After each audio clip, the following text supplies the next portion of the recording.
here, folks, so respect me, okay?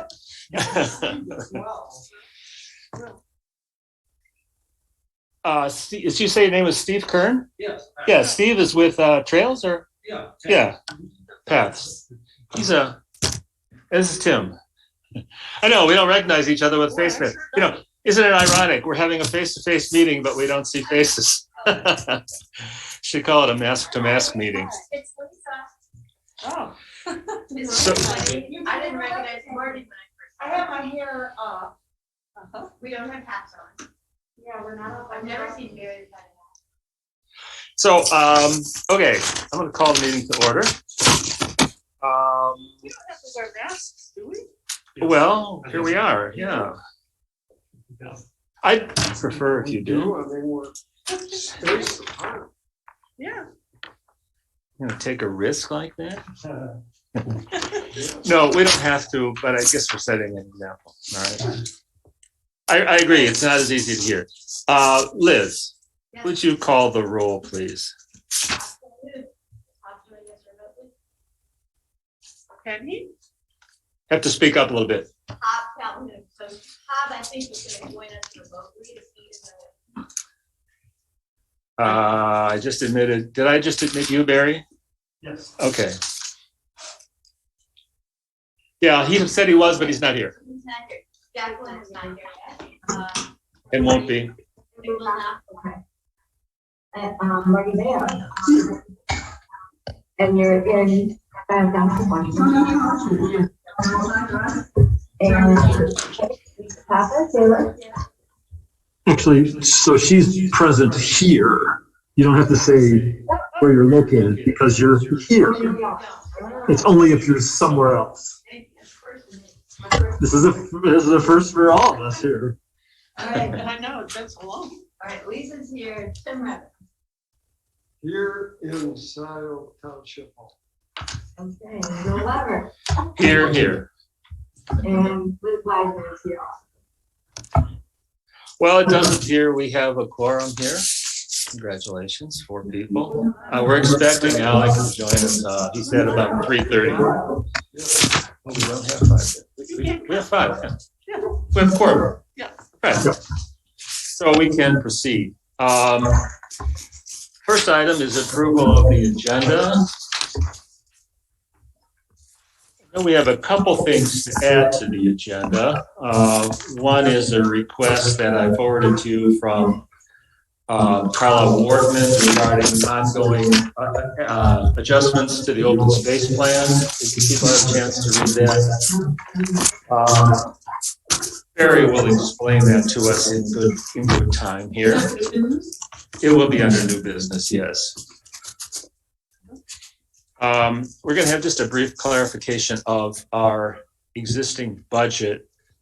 In other words, how much money we have in our balance. We have a little uncertainty about that. Barry will also clarify that for us.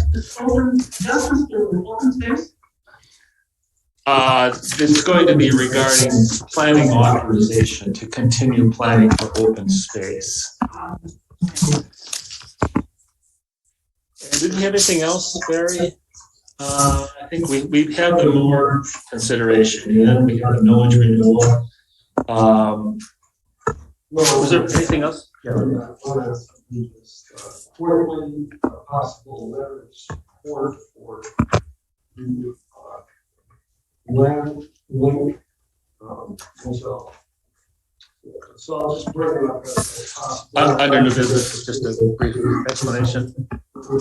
Okay, good, Tim. We'll do that. Make a note of that, Liz, so we don't pass over it. All right. People have an opportunity to see the. I guess we have to approve the agenda. All right, let's do that. Motion to approve. Second. Second. Thank you. Do you want to call the roll? You know, I don't think you have to do that Okay. since you're present. Only when, yes. Raise your hand. That's my understanding. Or you can just say, you know, all in favor, say aye, like the old days. Hey, I'm getting to like this. That's my understanding. All right. Things can move along more quickly. Yeah. All right, next is approval of the minutes of the regular meeting 198. This was back in December, which I think was attached to the agenda. Yes. Were there any corrections to that? And one comment. Hearing no corrections. Oh, I got one. Oh, okay. Hey, we're rolling here, Christy. Oh, okay, so I had a call. Are you still running it so everybody can join? I am able to admit if I see a, Oh, I have a Robert Joe Pattinson. yeah, I don't know if you'll be able to see and be involved that way. I'm not sure. If you do it, that's why I had to, I mean, you still have to run from here, right? Let's see, I see a mute here. I don't know if we can remove the mute. I don't know, I'm just making sure that, What, you got a call from someone who couldn't get in? yeah, well, no, that's not what was said. It was said that you were doing the meeting from your laptop versus over here. And I just want to make sure that the public are able to be as involved as they were with it, that's all. You know what I mean? I mean, I've only had one call, but I'm just double checking. Okay, we're just doing a little technical adjustment here. Okay. I just wonder if you can admit people here or not. Well, I get a little message and I click and they show up. Participants, Joe Patterson. Okay, I'm just making sure. I mean, No, we appreciate it. yeah. Oh, no, we need this check. So this is the, yes, that's trying to get on. Why don't you try ask to unmute so we can find out about Pattinson here. Thanks, Christy. We've got two microphones open, so that muddles the audio. So, Rob, can you speak with us now? Or Joe?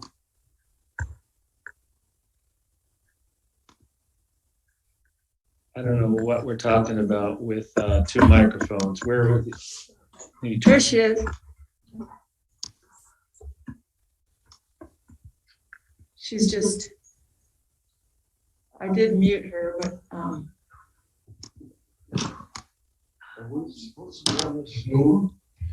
You don't have to, I have to. Yeah, so this is her. So she's got her computer on, but she's not. but there's nobody there. I think it's recording our meeting, so let's not bother with this any further. We can't hear, Joe, if you can hear, if you're talking, we cannot hear you, no. No audio going through, sorry. Well, let me suggest during public comments, if you have things to say, that you maybe put it in the chat, Joe? I'm asking to join too. You're asking to join. I'm not seeing you here. I'm waiting. We have Mary, we have me, we have JP. Turned off the screen chat. Let's see.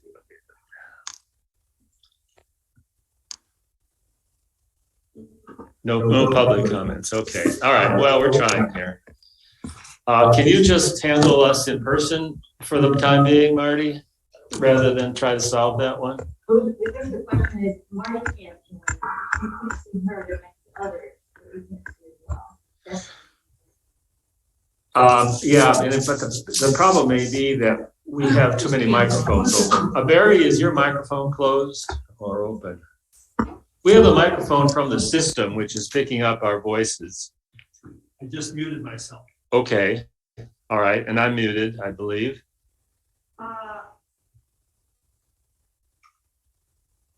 could mute this, so it's not picking up too many mics as yet.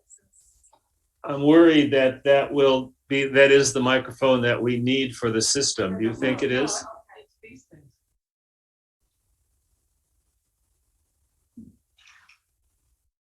From Joe Pattinson, everyone.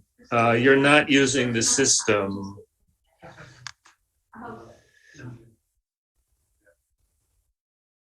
Many of us the whole last year.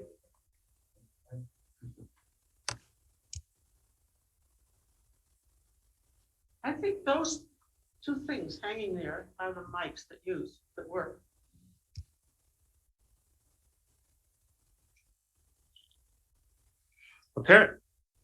All right, so here's the message that this meeting is only being broadcast from my laptop. Even though we see everyone here, apparently that signal is not going through.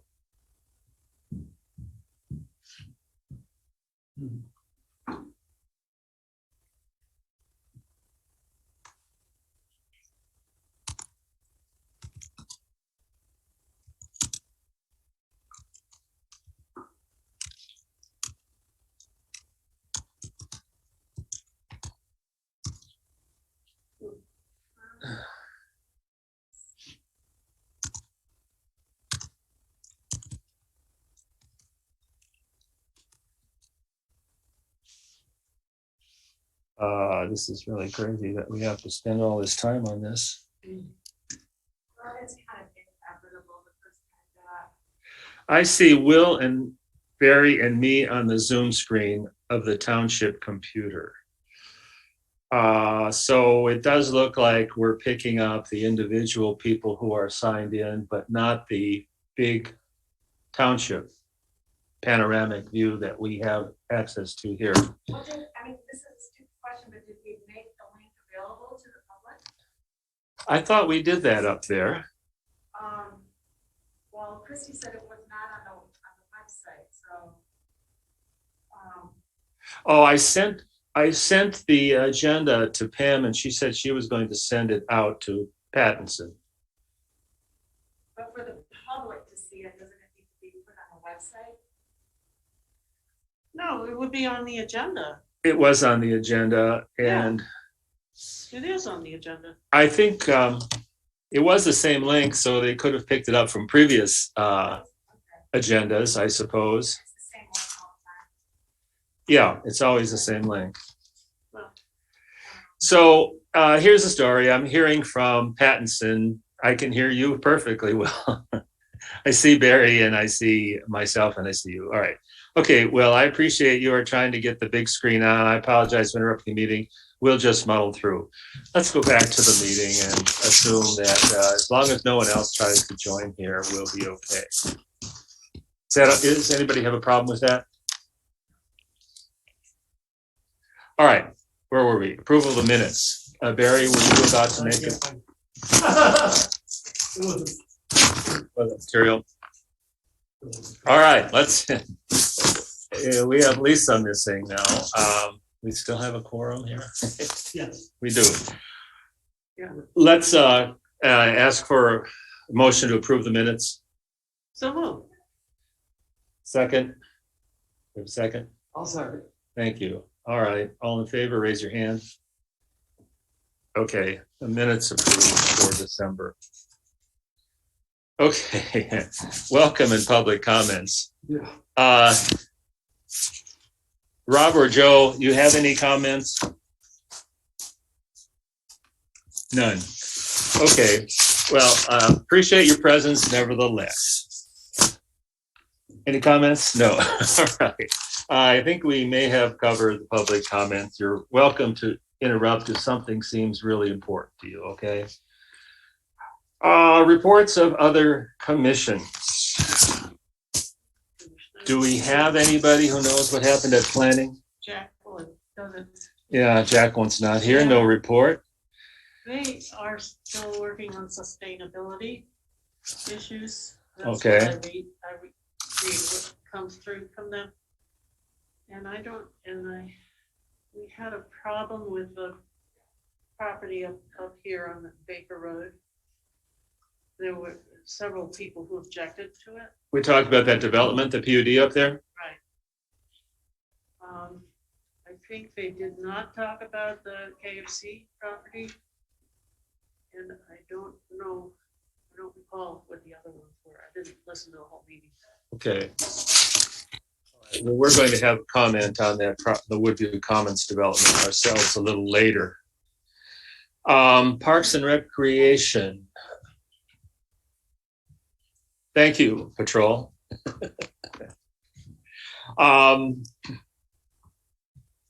Do we have anyone who's at Parks and Recreation? Did you, you're with Trails? Yeah. Okay. It looks like we don't know about that, but we do have Trails and Alternative Pathways. Liz, you attended your first meeting? I went to my first meeting last night and, so it was all new to me. The three things that I noted and like to report on are that the TAP is starting to, it wants to get in its budget funding for phase 4 of the city road pathway. So, and Liz, then they, I'm sorry, can I ask you to speak up? Yeah, a little louder. A little bit. I think everybody's gonna have to shout. okay, Hold on your, okay, wrong talking? Yeah. So TAP is starting on phase 4 of the Seed Road pathway, which is the part, as I understand it, where the bridge, new bridge ends, sort of dead ends, and then it goes northward.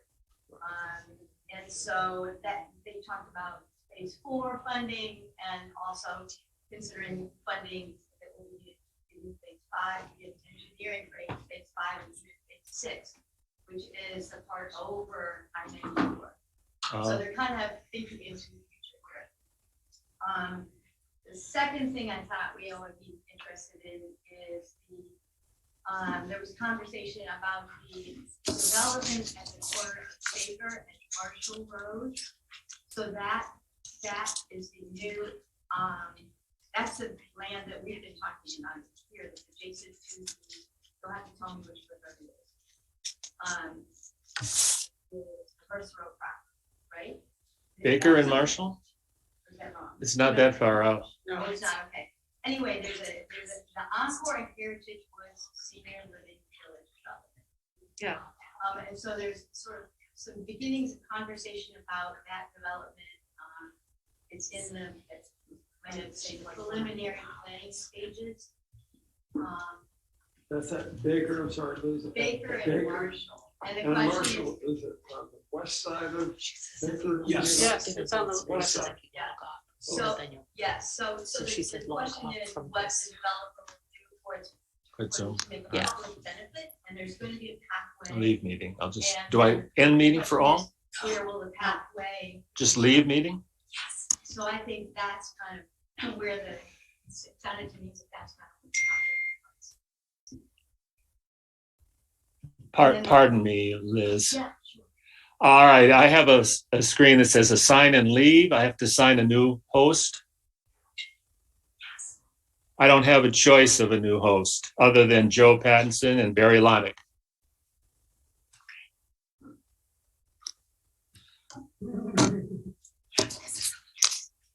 Go ahead, speak up. No, she can't, she has laryngitis. She can't, she has I laryngitis. just did, she has laryngitis, that's why I'm. Oh, okay. I did. We've got to lock down our 2 machines, is the problem. Should I completely leave it and then just start over again up there? That would be ideal. Okay, let's just, We want people to do their own. just get out of here and then we'll see what happens. Quit Zoom.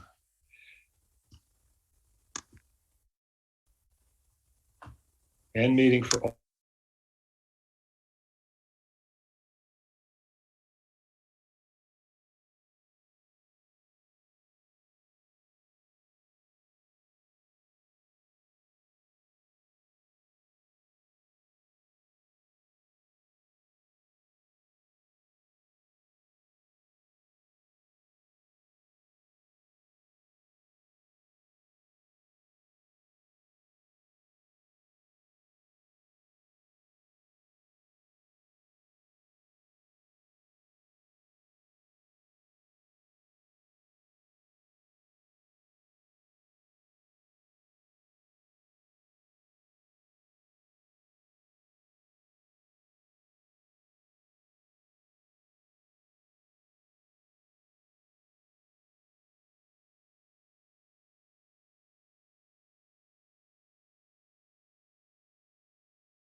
Okay. So do I need to continue to sit here now? Because if there's somebody trying to get in, I have to, like, Yeah. here's somebody trying to admit. Yeah. Here, I mean, it's just Barry, I'll get him. Gotcha, Barry. Who was the first person you admitted? Was that Pattinson? Yeah. Can you guys talk? See if he can hear you. Testing, 1, 2, 3. Barry. Testing. Turn off the camera, Barry. Camera. Okay, Rob can hear you, you're good. Oh, good, glad to hear that. Oh, Yeah. nice. Thanks, everybody.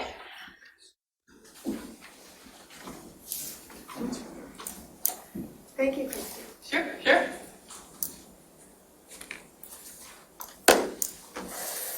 So are you gonna run the meeting?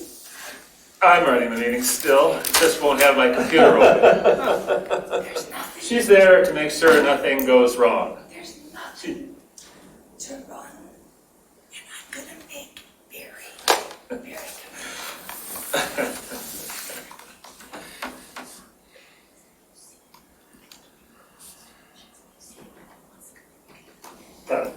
Give a new meeting to unmute. Gives a new meeting to unmute.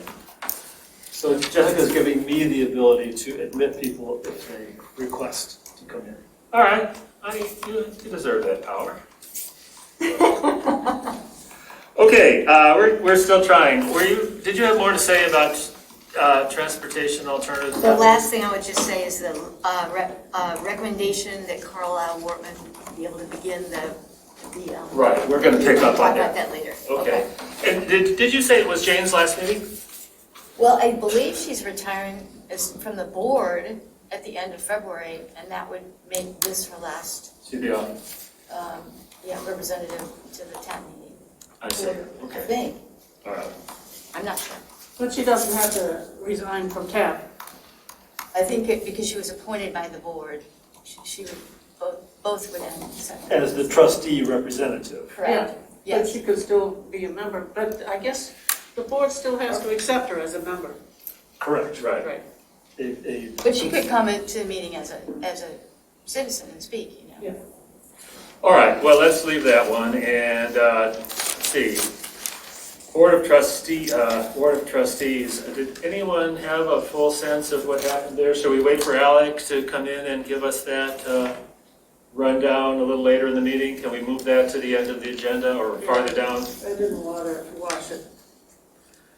I think we should hear from him. All right, I have not heard anything from Jacqueline in the time since she left fairly abruptly to be with her ill father, so we'll hope things are going well for her. All right, we're coming to old business then. Significant matter is the Moore Conservation Easement consideration. You'll recall that the easement does not provide for the ability to expand the footprint of the current house. And it was seemingly a rather minor matter, but it was not provided for in the easement. So we've gone round with this, and it's come back to us to make a recommendation that we permit an expansion of the footprint of her house in the event the buyer may want to do so. And I think as we've talked about it, it seems like a very reasonable idea. It doesn't set any great precedents because the next time we'll probably write the easement with that in it. Originally, she had a conservancy proposal which had that suggestion in it, and so she was somewhat surprised, I think, to find that when she went with the easement she signed with us, it wasn't there. So I would like to suggest, as per the motion that Barry has sent and distributed, that we advise our acceptance of that proposal to be able to expand the footprint. Maybe Liz, if you have it there, you can perhaps read the... I'm trying to pull it up, but I'm not, okay. Expanded by how much? Do we want to read the resolved portion of what you said? Because I thought that was good. Let's read that, and then we'll know what this motion, what we're voting on. I can also throw it up on the screen. Yeah, that would be great. Okay, you can do that. Welcome, Alan. We need a chair.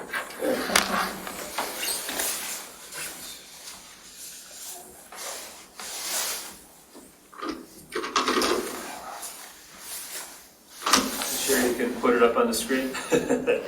I need to call it up first. And now I can do that.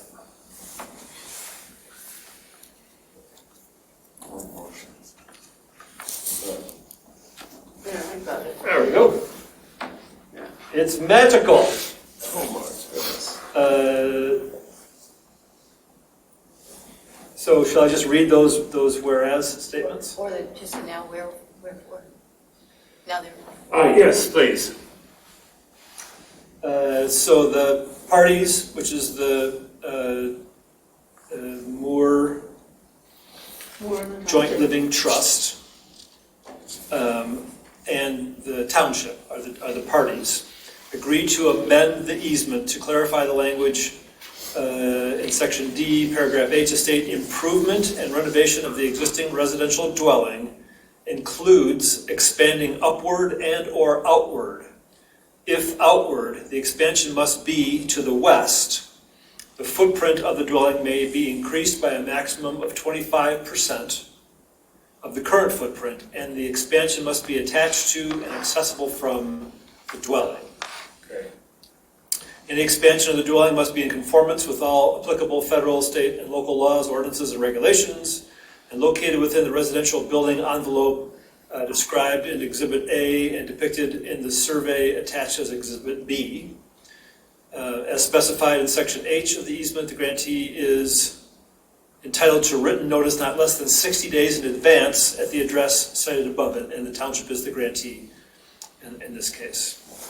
Grantee must provide written approval of the plan before any proposed earth movement or construction is undertaken. So they have to let us know that they're doing this in advance. They can't just go ahead and do it. And then we can execute these in multiple counterparts in case everybody signs the same document. So it's 25% out or up? No, out. Just out. They can go up. They can go up unlimited. Unlimited? There's no specification of how much up. Within the building, within the footprint that's already there. Okay. Do we want limitations for up? We don't know what anybody wants because the idea is it will be remove restrictions on the potential buyer. The feeling is a buyer would be more attracted to the property if they had a little more latitude in what they could do with the existing house. Well, the local ordinance will keep them from going too Right. high anyway, That's so moot point. Exactly.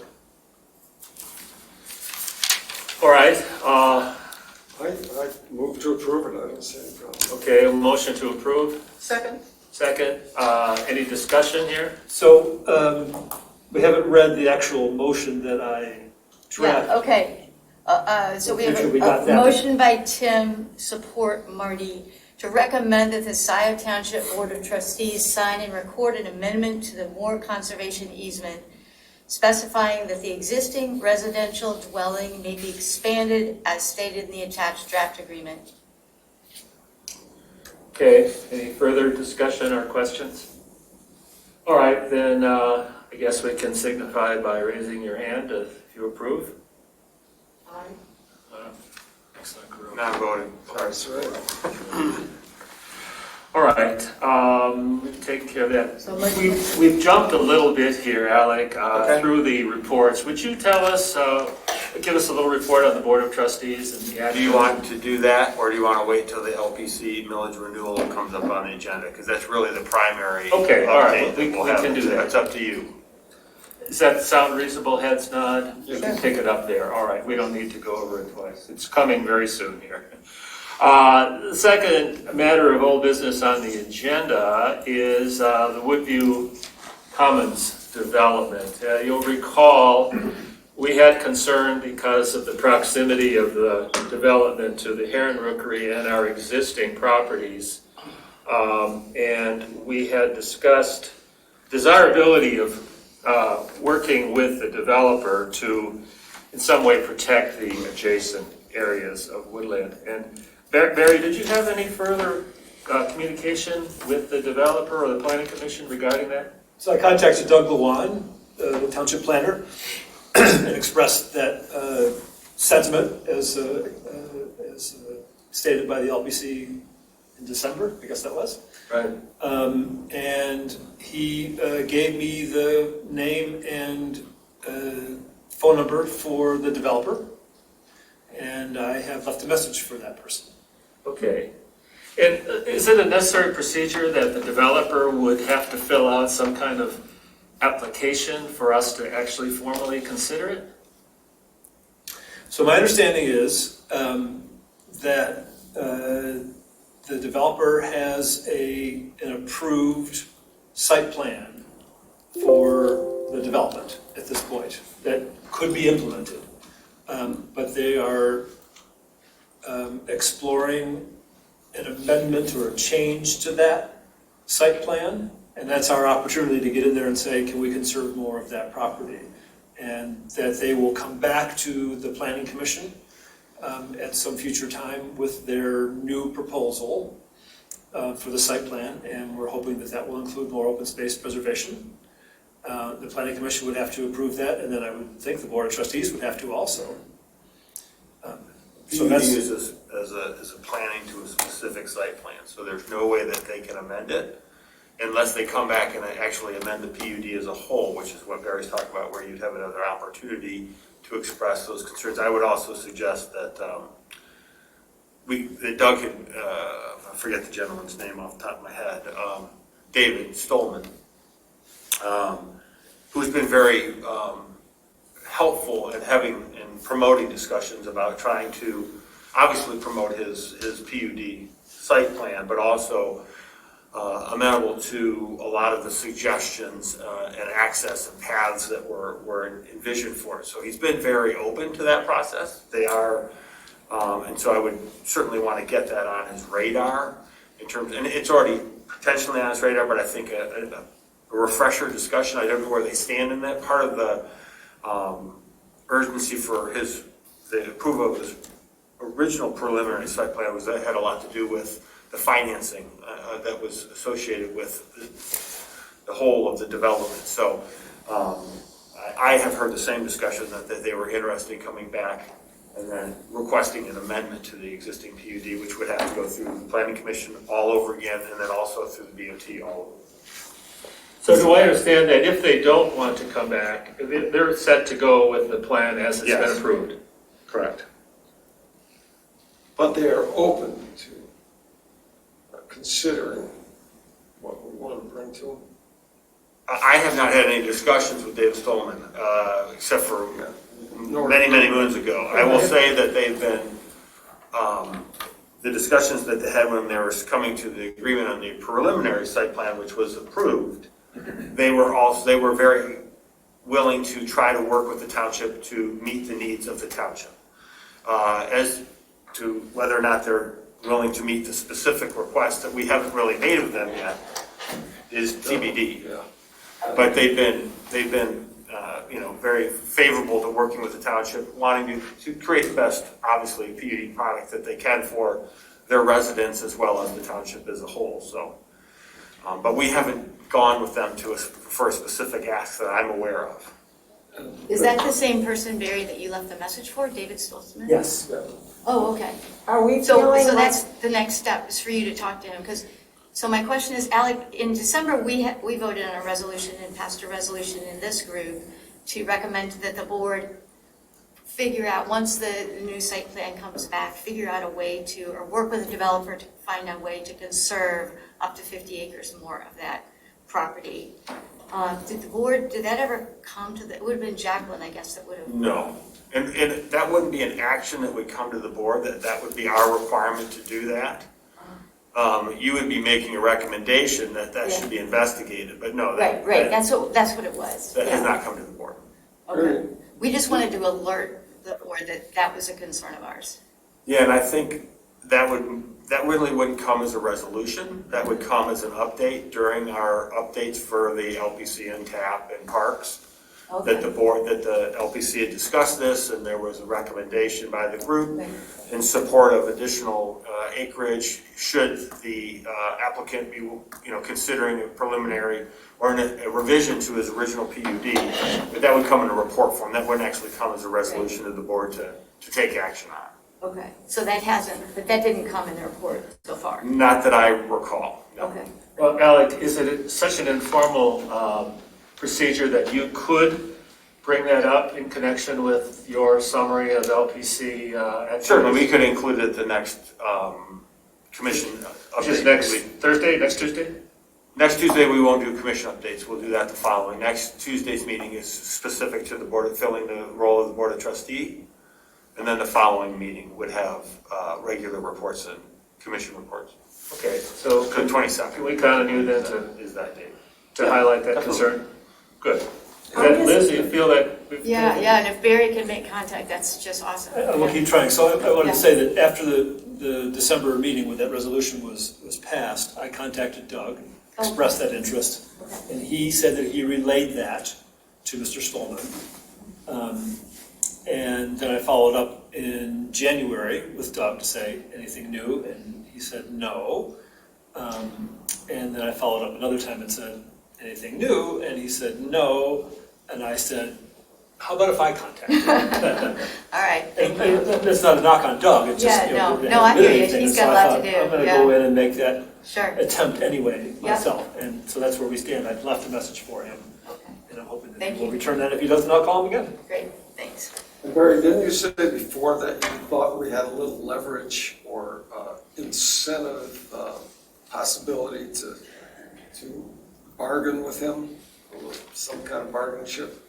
Well, we've got a millage, and so we could offer to buy some of that property from him. That's the leverage. Okay. I mean, they're trying to develop the whole property and maximize their return on their investment, and, they could, in some part of it, develop it with whatever they've got planned or something else, or they could sell it and not have to go through that whole process of development. That's the option that we're providing them. That's the carrot. Yeah. And there's no way that we can require That's where him the to, carrot. to not do the 50 acres, right? Because it's already been approved. No, the preliminary site plan has been approved. We would have no enforcement mechanism to make him change that. Correct. So he would be doing this just out of the goodness of his heart on our recommendations. Well, I think it would have to be a financial incentive also. Pocketbook, yes. Right. I mean, they're developers and they're looking to make money, and they can make it by developing. They could also make it by preserving. Well, it's also wasn't there the possibility that he wanted to put more residential in the front end of it and reduce the, we had a different plan for there. And he had put residential in that 50 acres. And so if we relieved him of that and allowed him to change retail and whatever else at the front. Mm-hmm. I think that's part of the potential discussion / negotiation. Say, well, if you want to do this more in the front or do this, change things around, can we, slide in and do this part of it? Of course, he'll be annoyed, he has to get a whole new plan. Well, let's see if we can move on here. I think we have an understanding, and well, thank you, Alec, for bringing that up. Now, we are on millage renewal. And again, we don't have the authority to take action ourselves, but we're certainly concerned and we're interested to know how well it's progressing. Was the sentiment for the millage renewal expressed to the Board of Trustees? Yeah, so that was one of the discussion topics on Tuesday. Okay. And we had it was brief, it wasn't huge. They actually were going to engage you in, but at the timing, it turned out it was earlier than people had anticipated. The overall response from the board is favorable. Obviously, this is has years of backing by the citizens and by the township. I mean, this is not a new program. It is roundly supported always, preserving the natural and rural character of the township. We had a little bit of a discussion about the evolution of this program from the early days when it was all conservation easements to fee simples, and now to this very new approach and really needing the leverage of the millage, of a renewed millage to do the buy, protect, sell, which is a whole new realm for the LPC in terms of fee simple, but then obviously conveying that ownership to another party, and having that flexibility when we had, development pressures and the like. So they understood that, they were very favorable to that. The two comments that they had with regards to the LPC renewal was, one, the board all discussed wanting to understand if we were to pursue a renewal in November, how it would relate to any other renewals that we would have for other millages, whether it be fire safety, SAD, all the roads. So we do have, there was some concern with regards to that, and there was a suggestion that for further discussion regarding what that would be accompanied with, or would it be standalone, but how that would be paired. And then they also asked for Barry and anybody actually, but they wanted to have another presentation of our protected priorities and why we have a high, medium, low.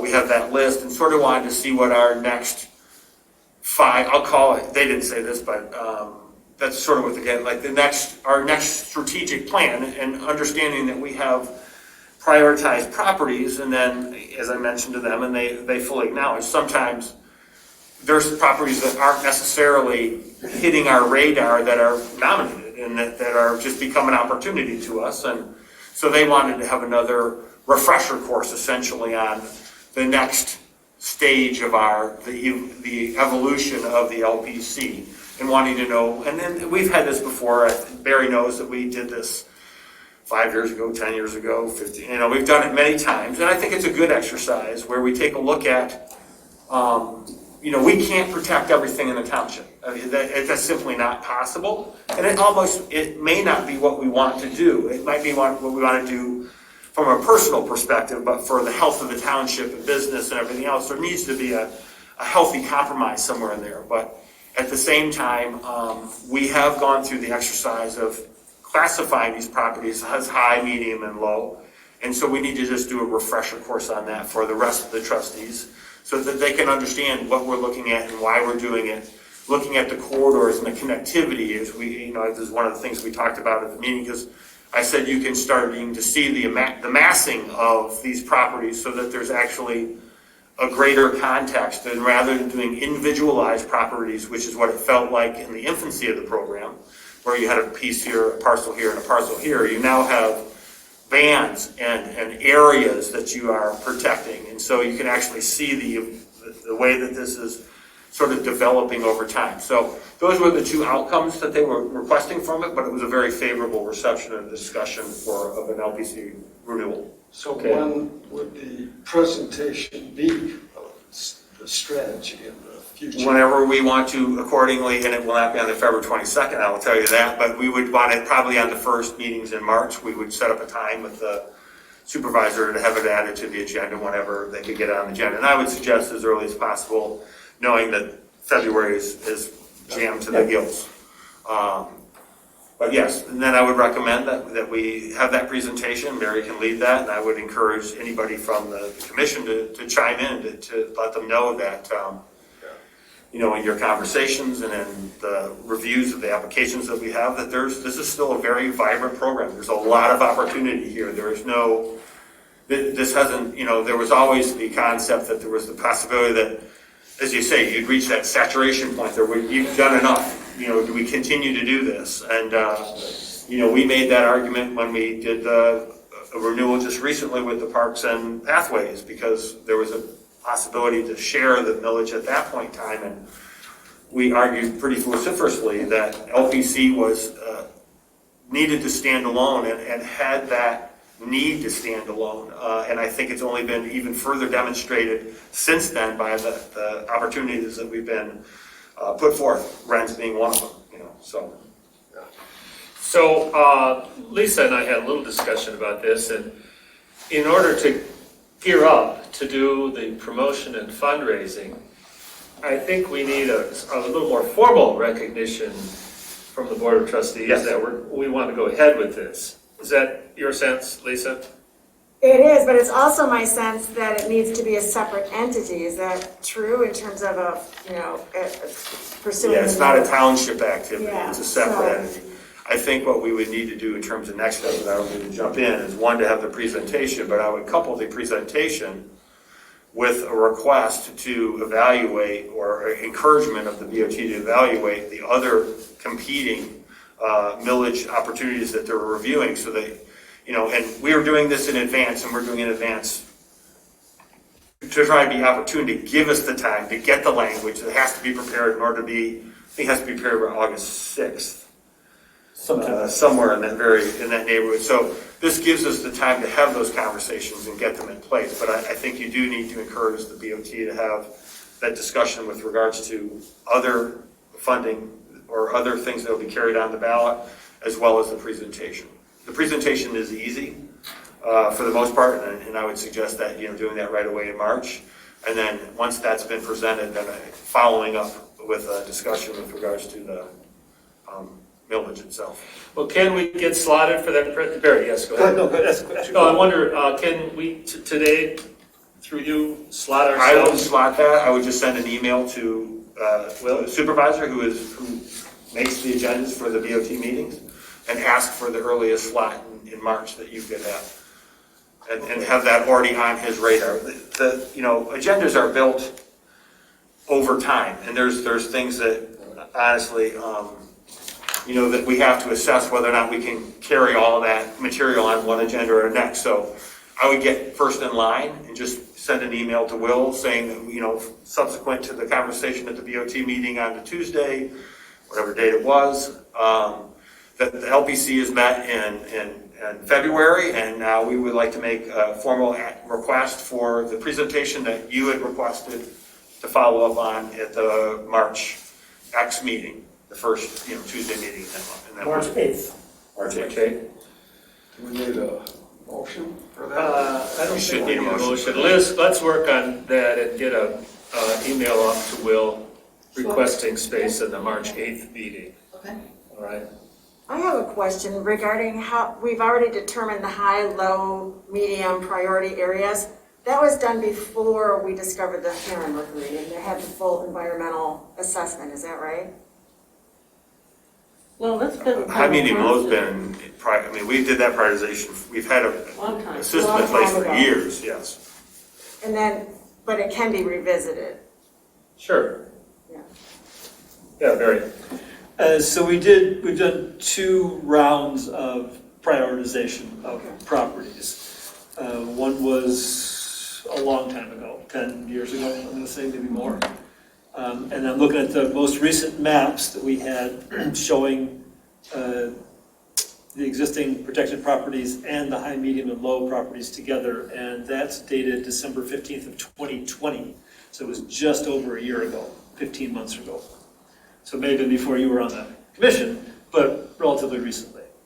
And things did change over those years, especially in regards to new information, like the heron rookery, although we didn't know about that at the time, but things like that. And then also, there are properties that we had conserved in the meantime. And so I took a step back and said, so does that make this one, I wouldn't say that there's any new properties that have been added to the list, because there's just only so much land that's out there. But what did change was properties going from low to medium or medium to high by virtue of being now adjacent to a protected property, for example. Just as incorporated on the scoring criteria, where we talk about, Right. view sheds and connectivity and everything else that elevates their point. I don't know. I checked, I have an appointment tomorrow at the Bentley Historical Library, and oddly enough, they have a Scio Township environmental assessment that was done by the group in 2004, like about 20 years ago. So I have checked, I think I have it checked out for the 15th. So if it looks really valuable, I'm gonna snap a bunch of pictures of it, and it would be good to compare to see Yeah, what things have changed. I may have that, I may not. Yeah. And I know that back in those days, a couple of townships did, hired a botanist to evaluate a number of properties for their natural features. That could be that, I don't remember. Yeah, anyway. All right, thank you. Steve, did you have a comment? Just actually a quick question, Alec, Steve Kern from Tap High. I just was curious, the high, medium, and low, we're right now, Patrick and Chris and I are working on a matrix to rate trails and pathways and so on. We're trying to update it and get it right. Is it possible I could look at how you guys do that and maybe overlap it with what we do in some way? I would hope that we would. Okay. Because I think it's important to. Yeah. There's two sides of that, obviously, because the higher we rate it, the further we want a path away, potentially. Okay. I'm joking, because I think of the Heron Rookery. Yeah. And we're like, part of the concern with the Heron Rookery was, and you know this probably through the discussions with TAP, was trying to work with the township to amend that route so that it would have the least impact on that area. So, but I definitely think there's an exercise to be had to coordinate how you're prioritizing new sections of the pathway in relation to areas that we're trying to conserve. Not only that, because even if I don't want to go necessarily through a preserve, you certainly want adjacencies to them so that we are getting our residents over to, West Scio or Sloan or V2B. So yeah, I think absolutely we'd be happy to share some of that information. Yeah, I'm happy to share these maps with you and talk to you about it. And, appreciate it. And talk about what the criteria were. Basically, we have an ordinance and we have a scoring system for nominated properties, whether they're primarily agricultural or primarily open space properties. And each one of those scoring systems has a bunch of different criteria.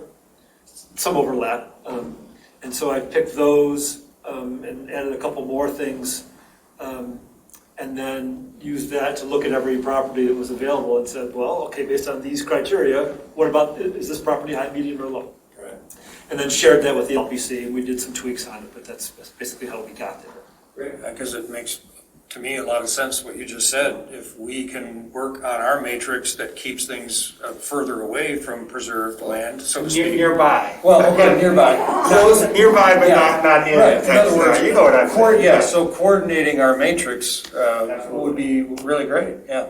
Thank you. Thank you, Steve. May I also add, go back to Lisa's question from earlier, if we do get on the ballot, there does need to be a campaign committee that is formed. It is completely separate from the LPC and from the township. It can be a lot of the same people. It can be all the same people. It's just that we don't meet at the township hall. We don't, have Zoom meetings. We're meeting at your house or somebody's house, and We meet at Grand Traverse in the back room where we did the last one. Yeah. So if I had an update about that group, should I not share it here? I would say that would be wise. Yes. Okay, all right. It's really not part of. Yes, that's what I figured. You won't be on the agenda. Yeah. Yeah, and we just don't want there to be any confusion Sure. about what the different roles are, even if it's the same players involved. Sure. It's a whole separate, you have to register with the county clerk. You have to set up a bank account, you have to do reporting. Right. You raise some money, Right. you buy signs, you do a few promo things. It's not a function at all of the LPC. It is a separate Yeah, citizen I've- interest. Cobb and I, outside of this role, who both live in Scio Township, had a first meeting on October 21st, 2021, and are pursuing the paperwork and all of that. Yeah, she's on her way. Good. So you guys are going to take care of the email to Will Hathaway. I'll draft it, I'll send it to you. Okay, yeah, we'll do that. Great. Promptly. Excellent. Thank you. Yep. All right. Alec, was there any more with the Board of Trustees that you would like to report on? I think that was the majority of it. I will say that there was a couple conversations with regards, but they're not necessarily totally related to the LPC, but they are indirectly in that there was a brief review or update from the Parks group, which is working on the budget. We talked about the LPC budget, but we also then talked about the Parks is looking at engaging or trying to develop a Parks, it's called a Parks Director right now, but an individual that can lead the Parks effort, which is essentially a steward of the preserves that we have purchased the land to create. And so it's sort of that next step in the evolution of, we secured the properties, some of them many years ago, some of them more recently, but it's to take those to the next level so that we can develop a Mercero or a Van Curler beyond just the advocacy of a ad hoc volunteer committee, and really needing to engage a mechanism within the township that can support a full program and development of a system for the parks themselves. That seemed favorably embraced by the DOT? It was only brought up as a discussion point. It was only brought up as part of a commission report, I should say. It wasn't a discussion. So It would come up later with regards to discussion, and I think it would actually come up in relation, as I see Steve over here. There was also a project manager position that's already gone through some of the vetting for the township. The project manager was meant to address specific aspects of assisting parks, TAP, and LPC, but that project manager was more related. It was trying to share and have synergies across all the different groups, and that effort wouldn't and couldn't focus particularly on running a parks area. So I think there's sort of two different efforts, but those conversations that we have at some juncture, we're going to bring our parks individual to the administrator. The administrator is one who's the HR function, and we'll walk through some of those before it'll come back in front of the BOT. Yeah. So I'm curious, your numbers are somewhat diminished, at least temporarily here, with Jane leaving and with Jacqueline out somewhere. Do we still have good support on the BOT with the existing members? Do you think? I'm just concerned because I know that Jacqueline and Jane were very much advocates for our programs. And I don't think there's anyone that's not an advocate for the program. I think there's some that are stronger than others, but nevertheless, I think that everyone recognizes the benefits and the reason that a millage passed with the rate that it passed, whether it be the LPC or the Parks and Paths. They both passed with flying colors, and there's a reason that they did so. I would think that there's, as I said, there's stronger advocates in some senses, but that's only because, we should be the strongest advocates. We sit, on the commissions and help, and that's part of our role is to promote and educate. So as a whole, though, I think the BOT is very supportive of the efforts and realizes that it's an incredible benefit to the township and to the citizens to promote these programs and keep them going. I don't think there's any discord there. There's always sort of fiduciary oversight and wanting to make sure that we're being good stewards of funds and money. I think there is always because it's one facet of some of the public services that we provide. We just walk through the addition of a service vehicle for the fire department to support theirs. You're going to have water issues. You have Gelman. I mean, this is a multifaceted township. So they're as supportive as they can be, understanding that there's a lot of competing interest within the township as a whole. So, but I don't have any doubt that that no one was like, oh my gosh, that's a horrible idea. Nobody likes the LPC or would consider that. I mean, it's there in black and white. It's a great program, and it's thoroughly supported by not only the people, the citizens, but also by the BOT. Okay. Well, I guess that sentiment and playing to that sentiment is the way we make our presentation then as well. Absolutely. Right. Okay. And at the time this comes before the Board of Trustees, I'm working on the South Township Sustainability Task Force 2. A letter of support from that might help? Absolutely. The same reason that we're supporting the pros plan, and we're wanting to do a recommendation for Chris Nordstrom. Yeah, I mean, there's always benefit to coordination between the groups and having each other support each other's exercise so that there's a massing of momentum. So yes, absolutely. And actually, we did talk about, just briefly, I mentioned the goal of 30% and that we've currently, I think it's 13 that we've accomplished. So there was that, and there was I did bring up the relation to the renewed interest in sustainability, which is a newer front for Scio Township that I think has a lot of good things going for it, and it's already been engaged and enabled within the Planning Commission, but now with the task force, I think there's going to be other opportunities as well. But yes, I would think a letter of support would be fantastic. Absolutely. All right, moving along here. Thank you, Alex, for the update. We basically have had this ongoing discussion about Open Meetings Act, and Barry provided a opinion from the Attorney General of Michigan, which is, if you didn't recognize it, a link there on the agenda. We're sort of in a situation where the city of Ann Arbor and the county have one view of the Open Meetings Act, that, as advisory groups, their counterparts to us can meet via Zoom, whereas we seem to be in a different regime here where we're not permitted to meet wholly by Zoom. We have to have this hybrid, well, I won't characterize it, but you saw the kind of the issues that takes away from our deliberation here, which is a concern, but I don't see an easy way out. I don't know, Barry, you want to make any comments? Do you see any movement in terms of our entity here accepting a more liberal view toward Zoom meetings? No. Alec? The letter was included in its entirety actually in the board packet, just so everyone's aware of that. The Attorney Before General it was even received from Mrs. Nessel.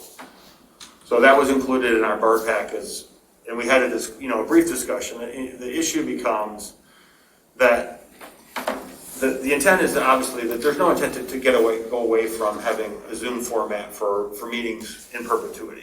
Everyone realizes that there's a benefit, whether you're participating and or if you're even reviewing and viewing it, to be able to chime in and keep updated with whatever's going on with township. So there's no effort to change that. That's I think a given now, and I think. Whether or not it's been formalized by the board, and I think that will probably be coming up, but everyone is under the assumption that we'll have a hybrid format at some point. The one thing I will say, and that the one thing that it didn't say, it said qualifying exemption, but it also gave you the ability to, I don't think that there's going to be anybody here that's going to be reviewing whether or not it's qualifying or not. That's a very slippery slope, and I would suggest that if people feel that they are in a certain position, that it would be difficult to say, I don't believe you, and that you need to provide additional document that says you are a qualifying individual. That's not the intent. The intent of the Open Meetings Act, though, is that it is a public meeting, that it is in person, and that is what they are trying to, because there is a different type of communication that occurs via in-person than via Zoom. But coming up with that hybrid composite there's still no absolute direction. Our council obviously has weighed in and found to the contrary that they really want us to be in person with providing a Zoom format for the public. And if that's going to change it, there's no discussion to this point that it's going to change yet. It wasn't at the beginning. Well, Alec, you came in late to the meeting, but not that late, because we have a fiasco here with this system. We had the same one with the Parks Group, yes. Okay, so, you know. I know it well. All right, so what is the board going to do about it? Because we can't come and just waste the first 20 minutes of the meeting trying to figure out who can open their computer and who can't. I would get with, probably with Christy, Christie did not give us at all a clear explanation of how it works. I think it's difficult, and I think I can recommend that we come up with something. I had the same thing. I fished through every one of those little, put this on, turn this camera on. So I had the same struggle a week prior, so I totally can sympathize. And I will encourage us to try to develop some clearer user information so that people would feel more comfortable. That's also not my world, I fully admit to that. Right. Christy did say she put together a little cheat sheet, but the cheat sheet disappeared. So I asked her if I could just even take a picture of it or send it to me, and I'll put it on Google Drive and send it with it to everybody, so we just have it. And there needs to be even further, because there were like 4 cheat sheets that Oh. that I was doing, because there's a cheat sheet for each piece of equipment. So Oh. I think it still can be refined. I know they're trying, and Yeah. so there is an effort to try to make it and simplify it. But there's a learning curve. That's all there is to it. All right, enough said, I guess. Unless I started the same 15 minutes late for the parks as we did for this, trust me. Yeah. I mean, you get people in to waste time for the first 15 Yes, minutes, absolutely. right? It's a POT meeting in person. Okay, new business. Barry, I think I'll turn it over to you, including why don't you pick up on the Carlisle Wortman request? Okay. Okay. So what I want to do is throw my public report up. There we go.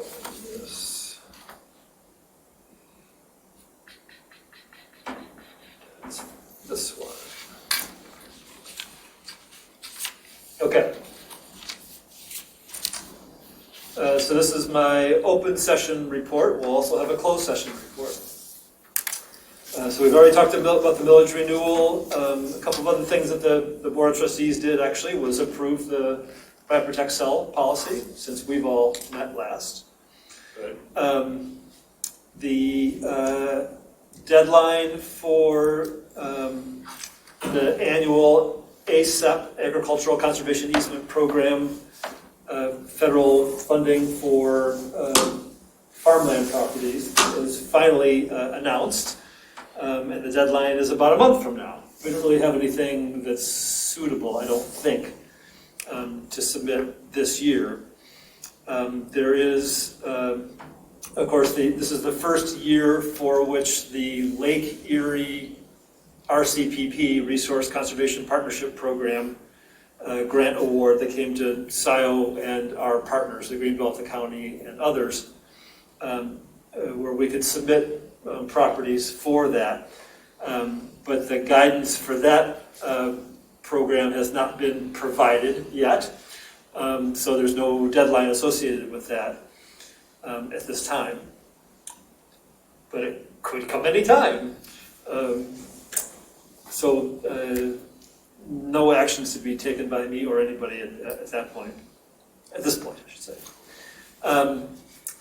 I put on here the County Parks review of funds stretching. In recent meetings of the 2 county committees, the Agricultural Lands Preservation Advisory Committee, ALPAC, and the Natural Area Technical Advisory Committee, NATEC, when we have made requests for funds to support purchases, we have been told that they don't have any money. That it's all been allocated to existing projects. Excuse me, who's this? This is the county. The county. Yeah, through county parks. But you'll recall that their millage was renewed a year ago in November for another 10 years. It was expected that the first year of that collection, which is right now, would generate $4.4 million,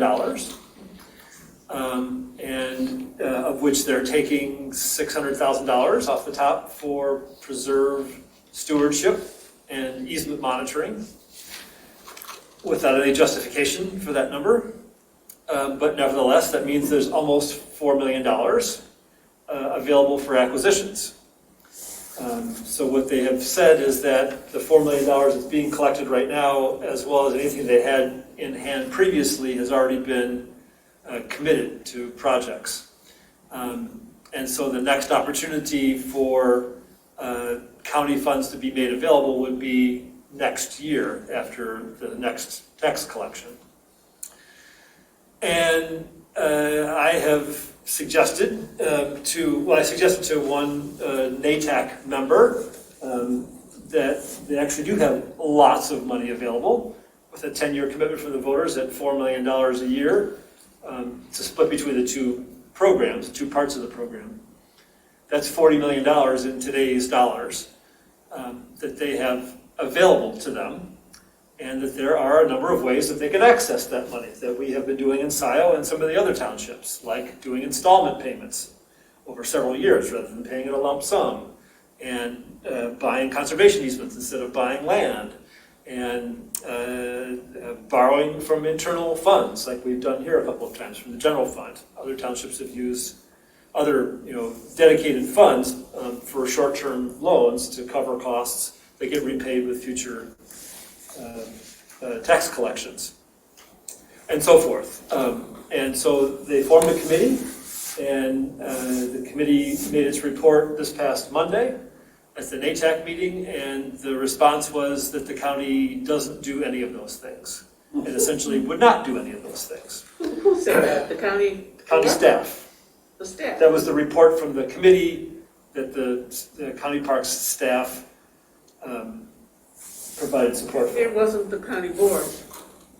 Not the Parks Commission, no. This was all internal. But I've since, as of this afternoon, contacted two of the county parks commissioners and said, I'm very frustrated about this. I mean, you guys got $40–50 million available to you. You're not doing projects, you're not partnering with us and others. And we'll see if that gets any traction, but I've at least expressed it to Dan Ezekiel, who some of you may know. Yep. And also to County Commissioner Sue Schink, who is back on the Parks Commission as of this year. So that email went out this afternoon earlier. We had that conversation once before with the Parks Commission with regards to, well, one, I understand with the stewardship and the model for the cost that they had for it, but also having a more creative approach to funding, because of the opportunities that were, essentially the onus was getting put on the township or other townships or entities to carry the project. Otherwise, you were essentially, you were defeating the purpose of allowing the development to win at every time. There was no way to combat it. That's part of the reason we're taking these new approaches, is to meet the conditions of the market. And they're not meeting the conditions of the market with that approach. Yeah. We did have that conversation in the past as well. We're going to have it again here. Maddening, and frustrating. When I talked, actually, the Parks Commission met on Tuesday afternoon, and I, sent a text to Dan Ezekiel, who I've known for, 25 years, and said, can we talk, sometime soon? And he actually wanted to talk to me about other stuff, coincidentally. So we had a chat on Tuesday night, and I said, we're missing opportunities, partnership opportunities are being dismissed. And he said, well, can you give me a couple of examples? And I said, well, in Scio, we just bought this Sykert property, which is a terrific property in addition to protected lands, and we're going to have trails and all kinds of great stuff in there, but we paid it all by ourselves because we were told they don't have any money. And then also recently, and I can say this now because we're under contract, it's the Loveland property here on Marshall Road, same deal. We sought a partnership out of them, and they said we don't have any money. And fortunately, we had the funds in both cases available to be able to close those projects. We've closed Sykert, but Loveland soon. But those are two immediate examples that came to mind about here's things that you ought to be partnering on, right? You're adding on to preserves. We're putting in access for the public to get to these properties, et cetera. I mean, it seems like they're no-brainers. It hits all the bells and whistles for them. It should hit every criteria. Right. Yeah. And are these tax dollars that are being amassed and just sitting there not being used? No, what they're saying is that, well, they're not being amassed. They're just being, They're not being leveraged. They're not being leveraged. They're saying in essence, we're only going to spend the money that we have in hand or are about to collect, like in this tax collection. They're not making any commitments going forward and not looking at creative ways of being able to leverage things. And so all the projects that they're involved in, they're paying a lump sum only, not in installments over several years. You know, if you got $1 million project and you paid all at once, $1 million is gone. But if you paid $300,000 a year, then, you know, suddenly you got $700,000 more Do we do that? available. Yes, we have done that a couple of times. You wouldn't have seen the Andrews property Right. without that. We borrowed from the general fund Yeah. to be able to complete that property. There literally would be no problem. That would not be an opportunity here in Scio Town. Or else we'd have to go to a bank Yeah. or some other financial institution. But even that would be far too advanced. Correct. An approach Who would for, they borrow from? Well, I don't know, from county sources, we've used the general fund here in the township. No, I know ours, but But, you know- I'm thinking, are they just not aware of what they might be able to do? Yes, they're not, Okay, and or unwilling to pursue it. yeah. And so my initial endeavor was to work through Chris Olson from the Watershed Council, who's a member of NATAC, and she was kind enough to bring this up in the course of a meeting a couple of months ago. They formed a little committee, they met with staff, and the conclusion this past week was, no, we don't do those things. And I don't think that there was any interest at the committee level of pursuing it any further. What did Chris Olson say about that?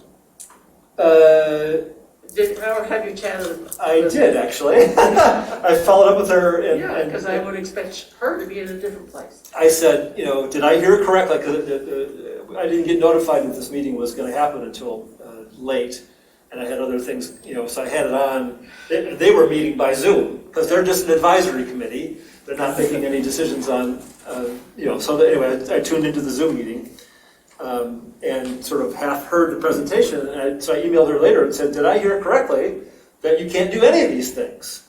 And she said, that's correct. And I said, well, that's frustrating. And she said, yup. And I said, what were the reasons? And she said, because they just don't do those things. And so I actually took that email string between Chris and me and sent to Dan and Sue and said, this is where we're at. And So I see the staff didn't even get to Dan and Sue. No, that's correct. Yeah. It's you know, it was at the committee level and, you know, potentially stifled at that point. So as parks commissioners, they had no idea this was even going on. So I brought it to Dan's attention in a phone call, and now Sue knows through an email. Sue Shake. Sue, yeah, Yeah. good. Yeah, since they're both now county parks commissioners. Yeah, I know Sue. So that's not a county ruling, right? It's not a board of commissioners No, the staff. direction. It's Nor a the parks advisory commission. committee. So the board of commissioners could direct that group to, It would be the parks commissioner. yeah. Parks commission, not the board of commissioners.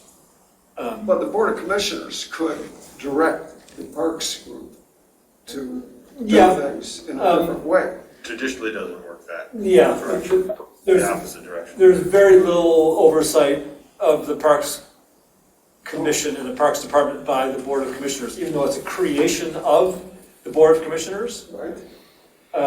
They really don't participate in Hands off. that. But they That's could. just how things go. So the next step is to go to the Parks Commission, which is what I've done. So, Barry, I think I just we wanted can't solve to their relay problems, that. right? You know, it's just frustrating that, you know, there are deals that they could be participating on and they're not. But thank you for pushing that.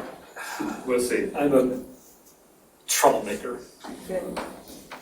Good trouble. It is good Good trouble. trouble. So on to projects that are in process. So I actually spoke with the federal program coordinator this morning.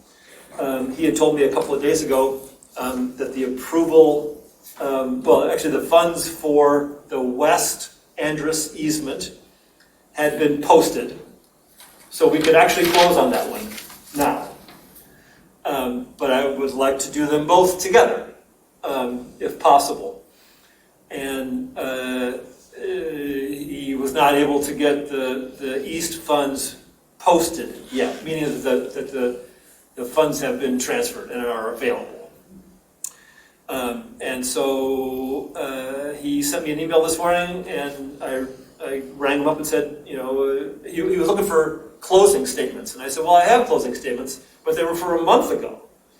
You know, when we first thought, you know, let's see if we can, you know, get some numbers on paper and understand what everybody's going to be contributing and so forth. Is that good enough? And he said, I think so, send it to me. And so I'm hoping that he will be able to tell me, if not today or tomorrow, that those funds have also been posted so we can close next week. Great, that's great. Sometime soon. And I set a personal deadline of close of business tomorrow if we didn't get notice that the east funds had been posted, that we just move ahead and do the west easement. And the sale of the house and the 2.5 acre parcel is triggered by the west easement. That is, we have to complete the west easement process, and then that will allow us to sell the 2.5 acres with the house and barn to the trust. We're not selling that separately until we close the easement. But ideally, we close all three things at the same time, both easements and the transfer of the house. And so hopefully that's next week. And so when it's all said and done, the amount that Scio will receive back into the millage account, because we've essentially loaned the Andrus Trust the funds to buy the property through a mortgage. We will get paid $1.184 million from that. So, Which becomes basically cash for us to use in new yeah, purchases. we took millage funds, we used it for that purpose, it's tied up there, and now we'll get reimbursed for it, essentially. So we'll have another good chunk of change to work with for other projects, including those that are not going to be funded by county parks. So nothing new on the Delhi Woods estate. This is the one on Miller and West Delhi. He's still working on getting the last things removed from the title. So he doesn't die. I hope so too. So also lots of progress on the Wren's property.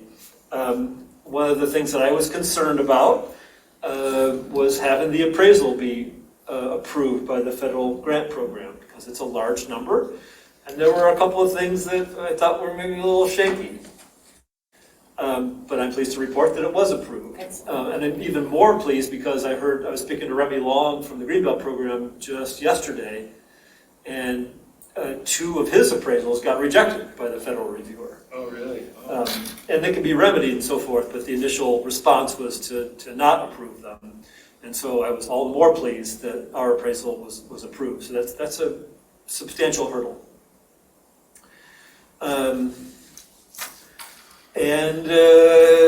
So the county's already reviewed and signed off on all the documents that have been provided.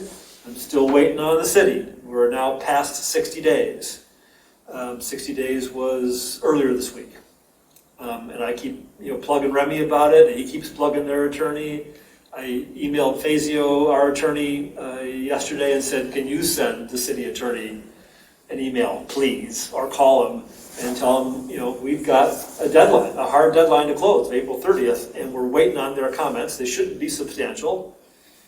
And we still have to send it off for state and federal review, too. And so that window every day gets smaller. So hopefully that will come soon. Lisa and I have been working on the RFP, particularly the survey for people to be able to fill out online. So I'm greatly appreciative of that. And I've been working with Mary here at the Township Hall. And we have that mostly done at this point. She actually, the way I had drafted it was there was a list of documents that we could provide or that would be available for interested parties. She started embedding links for those into the RFP. And I thought, we could do that for all these documents. And so yesterday I sent her an email and said, put the map here, and put the environmental assessment here, and put the survey here. This is for what? For the request for proposals for the Wren's property. For the agricultural To be able to buy the property after the Right. easement's in place. So I see that she was not here today, but I'm hoping that within the next couple of days we'll have that finalized. And that can go live.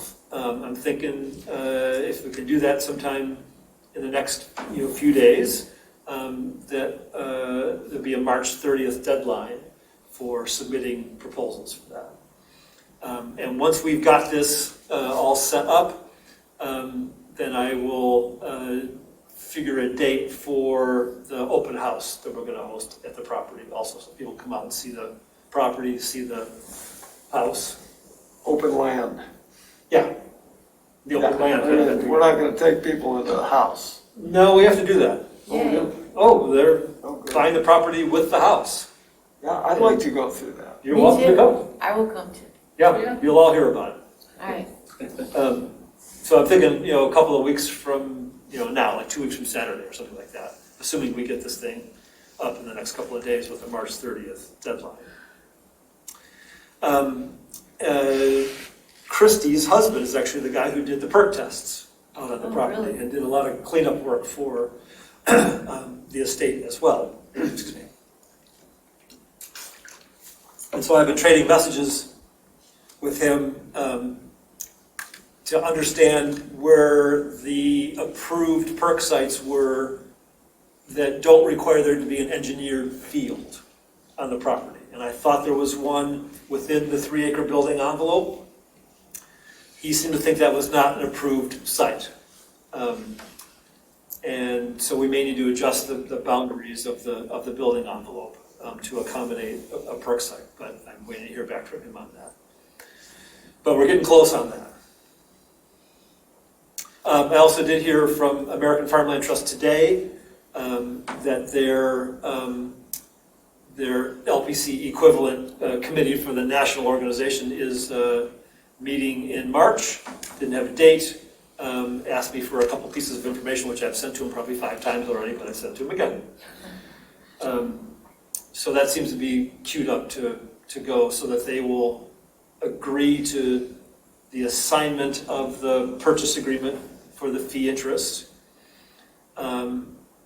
If we have a March 30th deadline, is it conceivable that we could identify a buyer by April 30th? Yeah, I think it's pushing it. So I think in all likelihood, they will take ownership at the end of April, and that soon thereafter, we will have that new buyer, and they will then buy the property from American Farmland Trust. On to the Loveland property, which I mentioned, the BOT approved the funding, and the purchase agreement was executed, so we're under contract for that.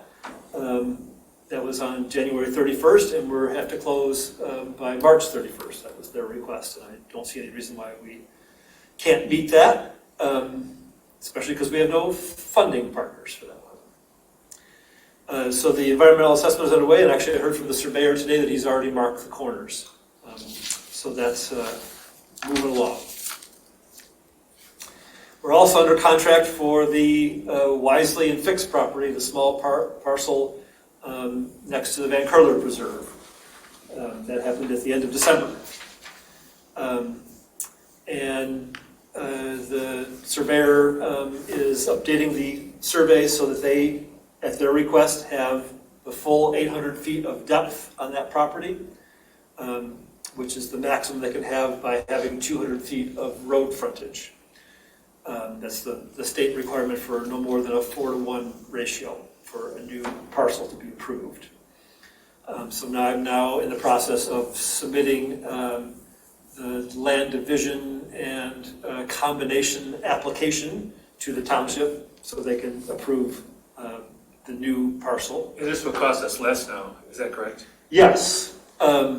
So I had been thinking that we needed to sell them 66 feet of frontage of the preserve next to the house in order to get there 200 feet. But when the surveyor got out there, he said only 50 feet was needed instead of 66. We still go back 240 feet, and then it cuts over to the existing property line between this parcel and the preserve. So that worked out to be 0.275 acres of preserve, so a little over a quarter of an acre that we'll be transferring to the Wisely Fix owners. And because they want the full 800 feet, that works out to be 3 acres and something. So we're only buying 8.716 acres instead of 9.5 acres, which is what we were originally thinking. So and this is one that we actually have Greenbelt and county funds for. All of our contributions will be reduced accordingly because everybody's going in 1/3 on that. I have an email out to Scio saying, it says in the purchase agreement that we agree that the value of the land overall is $14,000 an acre. And so we're buying 8.716 acres at $14,000, and then we're essentially selling 0.275 acres at $14,000. I wanted to make sure that I had that right. I haven't heard back from him yet, but in essence, it's not going to be 132.5. It'll be something less than that. Barry, when you have those formal documents completed in terms of the revisions, will you send those to me? Because we're engaging, Parks Group is engaging potentially Washington Engineering, and we've gone out to review the property, and I want to make sure that he's working with the absolute correct divisions that we're talking about. So I have the survey now. I can send that to you. So I have the survey, but I thought you were just talking about extending, because part of the area that we're looking at potentially, if they extend that ownership back. Remember the property as it goes down and then there's a field in the back, halfway? Yes. Is that extending into that area? It extends into the gravel pit. So, we'll talk. Okay. Yeah, I mean, We walked the site and so we're trying to play into a couple different equations as to what we think would be the best approach to use or even not use that particular, the way that we would use the Wisely Fixed property. Okay. And so the survey, when I was out there with the surveyor, he actually, not only the corners, but at my request, marked a couple of other places along the boundary between what they're going to keep and what we're going to buy. So we don't have to sort of eyeball it from a long distance. And also we can identify whether there's any more junk that they need to remove in the property. And sure enough, there's an old tractor that's close to that boundary line. And I've made it very clear to them a couple of times now, they need to remove that tractor ASAP and any other stuff that is in that area that we're buying from them. When you say in the area, in other words, is the tractor on the property they're retaining? Or No. They just need to pull it onto their side, Correct. essentially? Yeah, it's on the property that we're buying. Okay. So they could just move it. Yeah, it's not a big deal. I mean, you get another tractor or some other larger piece of equipment and you scooch it over. Yeah. And part of the issue will come as we review the property with some of the Parks Group, myself included, will become wanting to make sure that we're ensuring the use of that, what is going to be preserved property versus Wisely Fixed property. Right. Because, and discrediting nobody at all, I mean, it's been theirs for years and they've used that space and Jason Van Curler as more of a continuation of the property lines, and there was a little bit of a fuzziness there, and we're going to have to delineate essentially in some way, shape, or form. That's all. Yeah. It's not absolutely clear where the boundaries were previously, and took advantage of that. You know, it was, I mean. As I said, right. just need a little bit further delineation, we'll get there, no problem. Right. So no actions to be taken out of this, but, you know, a bunch of stuff happening, obviously, you know, hopefully a closing next week, and other stuff in the works. So that's all for the open report. Just doing a pickup about the Nordstrom letter and the commission's signing on to the. Yes. So you circulated that to everybody, I think, right? Everybody received an email with those documents. Yeah, so there's been a request from Carlisle Wortman Associates, which has submitted a proposal to the Board of Trustees to update the Parks, Recreation, and Open Space Plan. This would be, I think, the third iteration of it. And this is not only a great, you know, document to have access to sort of, you know, make it clear what the you know, Parks, Recreation, Open Space resources are available in Scio Township, but also, very importantly, is a requirement for application to the State of Michigan's Natural Resources Trust Fund, which has something around $30 million a year available, both for assisting in the acquisition of properties. Sloan Preserve. Yeah, the Sloan Preserve is the one property that we've tapped into for that. The downside to, and the other part of it is for the development of facilities, which includes pathways, and if you were going to put in a playground, you know, they'll cover up to 75% of the costs for both of those kinds of uses. The downside to it is that it just takes a bloody long time. You submit an application by April 1.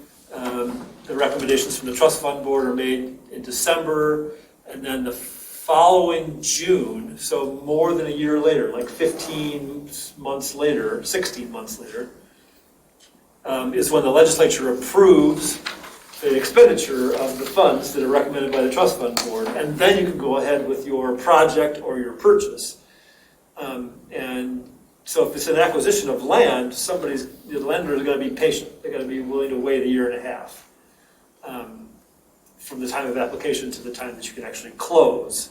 You learn earlier whether you actually get the money or not. So, but in terms of you know, facilities development, it's a great funding source, and you know, if there's not a pressing need to put in a pathway or a playground or a potty or whatever it might be, then it's definitely a source that you want to tap into.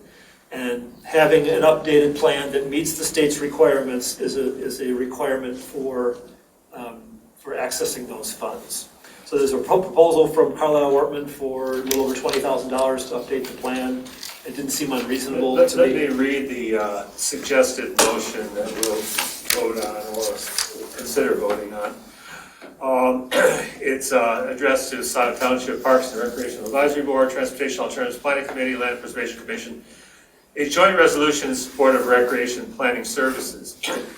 Whereas Scio Township's Paths, Preserves, Parks, and Open Space Master Plan will expire on January 1, 2023, and whereas the Michigan Department of Natural Resources, MDNR, requires an update once every 5 years, and whereas communities must have a certified plan on file with the MDNR to be eligible for grant funding through the Michigan Natural Resources Trust Fund, Land and Water Conservation Fund, and Recreation Passport grant programs.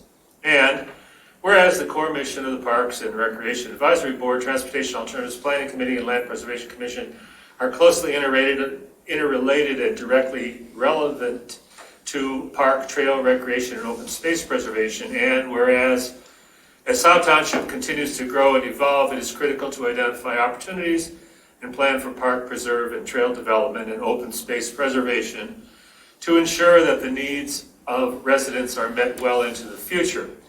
Now therefore be it resolved that the Parks, Recreation Advisory Board, Transportation Alternatives Planning Committee, and Land Preservation Commission hereby recommend that the Scio Township Board of Trustees approve the Carlisle Wortman Associates proposal of services in the amount of $20,072 for development of the Township's 2023 to 2027 Recreation Master Plan.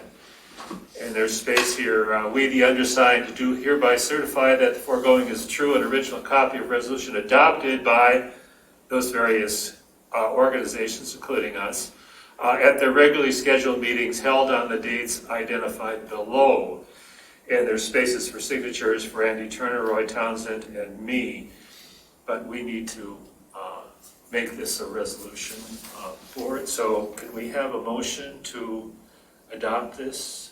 I'd like to make a motion that the Land Preservation Commission sign on to the joint resolution in support of recreation planning services and authorize Will Weber to sign on our behalf. Okay, a second? Can we have some discussion? After there's a second, yes. Oh, Yeah, okay. after a second. You have a second? Yeah, I'll second it. Okay, we have a second. Open for discussion? So the joint resolution in support of recreational planning. That's so specific, does that limit things at all? It's a pros plan, so it actually, even though it says recreation, it's park recreation and open space planning. So it actually is encompasses the full dynamic of the, I call Scio offering. It's not, it's just, it lives under that recreation moniker, I guess I would say. So logistically, that's where it sits. I just wondered if it should be taken off of this joint resolution so it doesn't look like we're more in support of recreation than open space. To me, that's a nuance, but I mean, it is designed, the pros plan, and there's actually, we had discussions in a joint meeting with TAP, there's also discussions to, how, because TAP is more than just paths.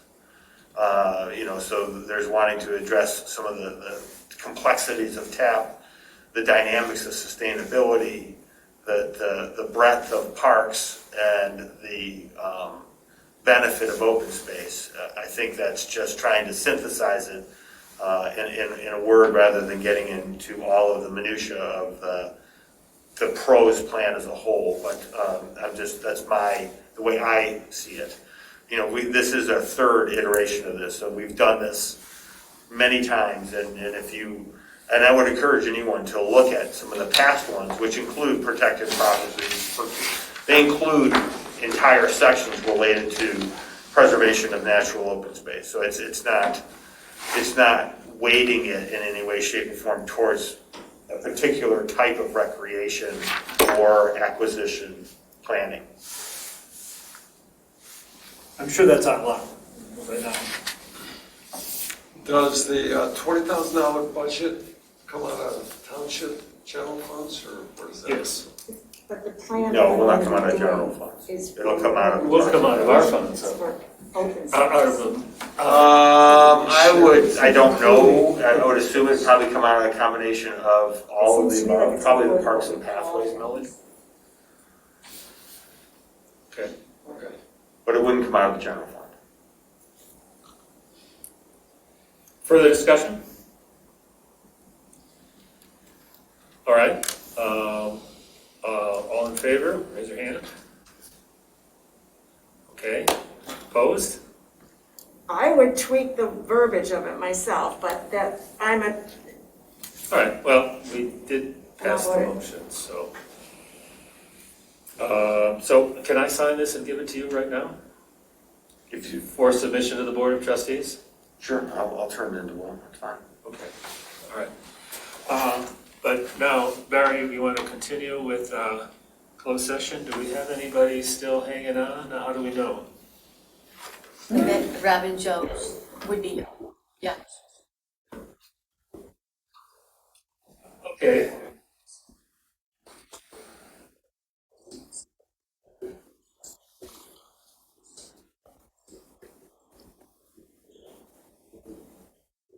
Thank you, Rob. Thank you, Rob. Thanks, Rob.